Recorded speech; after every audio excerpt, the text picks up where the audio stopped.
Hello. So I recorded a video about jealousy before, and the jealousy that more takes the form of being, you're more active in your jealousy.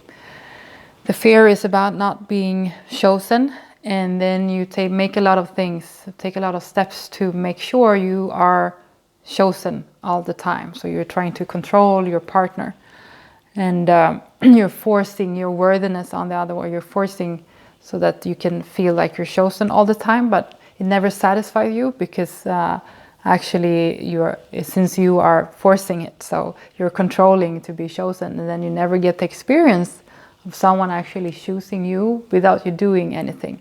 And the way to come there is to understand, well, you're already chosen from the beginning. You don't have to do anything to be chosen, just to be yourself. And I did an exercise with it, and then I asked, so would you like me to do a video about more passive way of dealing with jealousy? And someone said yes, so here we are. So again, the core to jealousy is, fear. You don't have trust. You don't trust really yourself, or you are insecure in yourself. You have a feeling of fear inside of yourself, and then you project it onto your partner. So it doesn't have to be that your partner is someone not trustworthy. It can be, but it doesn't have to. When you have fear inside because of past wounds and past programming, you're going to project that fear on your environment, for example, on your partner. So you're not going to trust your partner. And it might be that you actually choose someone who is not to be trusted, or who is behaving in a way that is making you not trust the person. The core of jealousy is this fear and this idea that you are not important, that you are not chosen, you are not important, that you are going to be rejected at any time. And actually this more passive way of feeling jealousy is often about the fear of being neglected, of being rejected. It's a bit different from not being chosen. It's more like you're going to be abandoned. You're going to be abandoned. So how does this play out? So, for example, if you have a partner, if your partner is a woman, and your woman is having a new colleague at work, and working very closely with this male colleague, like if you're sexual, and you notice that you have this uncomfortable feeling inside, you get jealous. One way is to be really open about it, or to not be, one way is to be open, I'm jealous about it, blah, blah, blah, and that's the healthy way, and then do the inner work. But the way I talked about in the other video is that you start to be suspicious. You start to ask a lot of things about this colleague, or you try to control your partner, and that's more of the extrovert way of being jealous. But the more introvert way is when you act as if you don't care at all. Like your partner is telling about this colleague, and you obviously feel something about it, but you're like, oh, okay, and good for you, and maybe you even suggest that they should engage more with each other, which would be a self-sabotage reaction to it. Like you even encourage your partner to be more with this colleague. Why do you do that? Well, so that you play out the rejection. So you are in control, instead of your partner to reject you by choosing this colleague. So you will have to feel the pain. So instead of that, you control the scenario and you do the rejection for your partner. You sort of push her out. Yeah, you can. Yeah, why don't you take a lunch with the colleague now? I mean, you seem to make so great work together. So you push her out, and you really show that you don't care at all. It's like you're giving a lot of too much space as a reaction to your jealousy. Like actually you are very jealous and you don't want your partner to have any space, but it's like you're doing the reverse. You are giving your partner too much space. Like, yeah, you can do whatever you want, and you're really, living in that way with your partner, allowing everything, or seemingly allowing everything. But emotionally, you're withdrawing more and more from your partner. You are distancing yourself. You're protecting yourself. So you're saying, oh, that's fun. Yeah, that's fine. Okay, do whatever you want. But then you are withdrawing and you are giving less and less from yourself to your partner. So you're not opening up as much, and it's just a play that you're open about what she does, but you're not opening up as much, no longer about you. You're being less and less vulnerable.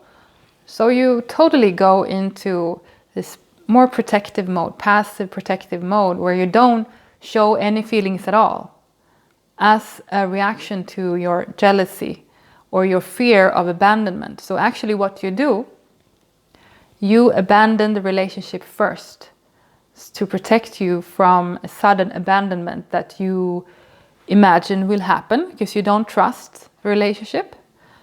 So the minute your partner is with someone else, like choose something else before you, like a colleague, or even work more, or a friend, then you get anxious, you get scared, and actually it's like you project a parent on your partner. If you have abandonment wounds in your childhood, or if you didn't have a healthy experience of being rejected by your parent. So I talked in another video about over-engaging parent. They need to do grrr.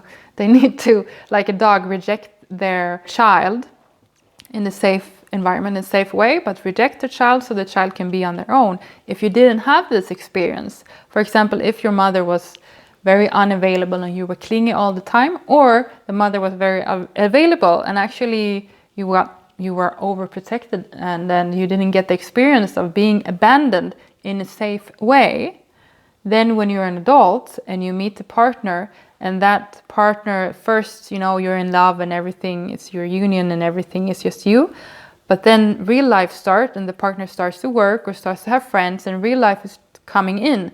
And if you haven't healed from this separation anxiety, from this, if you haven't healed, if you haven't experienced rejection in your life in a safe way, you will interpret the rejection from your partner in a very unhealthy way. You will get scared. No, mom is leaving me. Mom is leaving. What do I do? Well, either you chase after her, which you can do as well, or you shut down and you act as if you don't care. And that's the passive way of dealing with jealousy. So jealousy is fear of being abandoned in this case. And this way, more avoidant way of dealing with it is, you don't care, and you start to treat your partner as she or he is replaceable, like it's okay, everything is okay, it doesn't matter, everything is okay, you can do whatever you want, and etc., which is so not true with how you feel. But it's just that you don't know how to express it, and you don't know, maybe you're not even aware of what you're feeling. It's just automatic. You have to withdraw and shut down yourself. So the first step for sure is to be aware of, I withdrew and I shut down myself. Why did I do that? Well, I got triggered. My fear of abandonment got triggered. So what did I do? I abandoned first instead of facing the perceived threat of abandonment that I think will happen. And in a way, it is an abandonment. It is a rejection. So it's not just fantasy.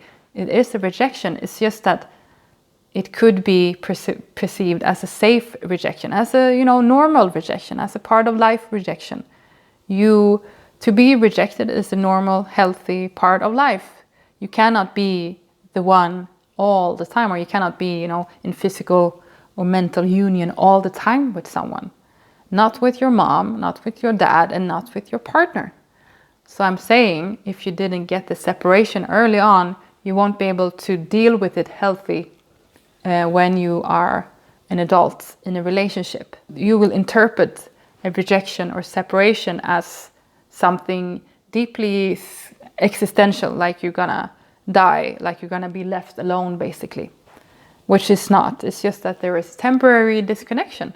And the connection can come back if you don't sabotage it.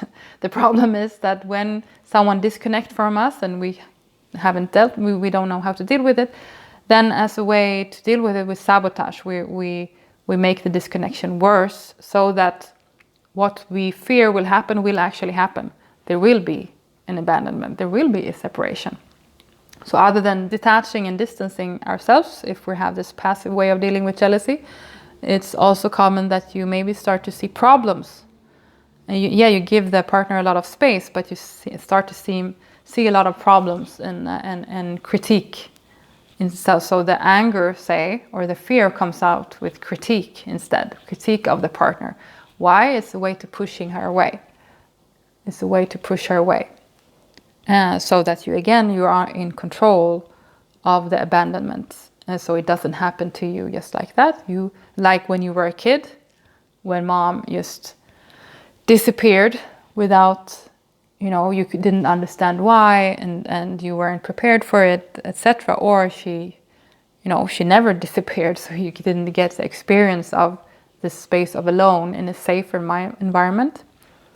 Or she was neglecting you actually, and you also didn't get an experience of a rejection in a safer environment. So then you're not going to be able to process it emotionally. And as a way to get your feelings out, you will withdraw, and then you will critique or push your partner away, being controlled of the abandonment, instead of it happening towards you or with you without your power when you were a kid. This is also a way to control the relationship. It's just that you do it a lot more passive. Like silence is also control. Withdrawing is also control. You can be more active in control, but passive control is also control. Or withdrawing your presence and withdrawing your warmth. That's also a way of controlling the relationship, and a way of pushing your partner away. So it's very important that you see this pattern, because otherwise you will destroy a relationship that just maybe is very good for you. Someone you really would like to be with. You will sabotage it only because you're repeating childhood trauma, or you're trying to control a childhood trauma instead of feeling it and processing it.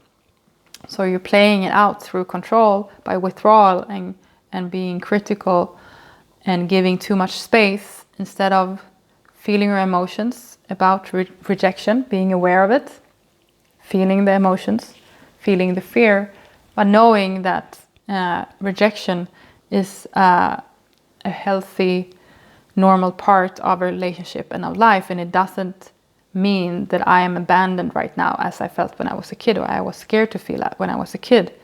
It's disconnection and connection, and you need to, be aware of this.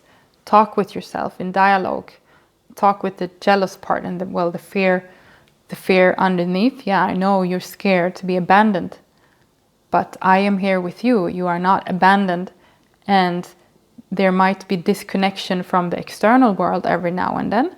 Like people can, leave me for a minute or for a day, but let's see if I can trust that they will come back, and let's see if I can be open and happy when they come back, and trust the relationship.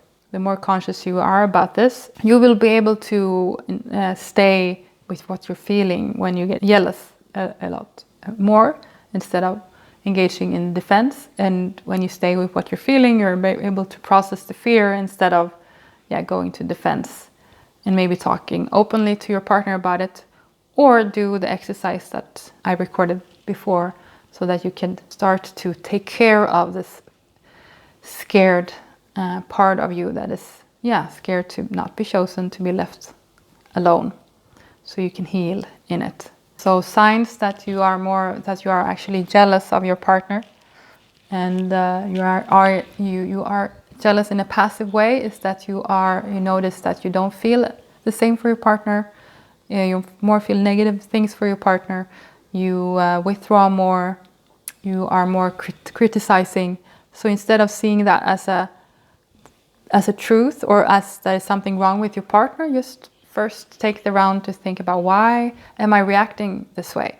Might it be that I have a reaction to my partner having their own life or doing their own things? Might it be that I'm jealous of all these things, and I just play it out by withdrawing or controlling, by silence or by critique? It might be that there is a potential for this relationship. It's just that I need to take care of my shit first, so I can, show up more as a functional adult instead of a regressive, unhealed kid with my partner.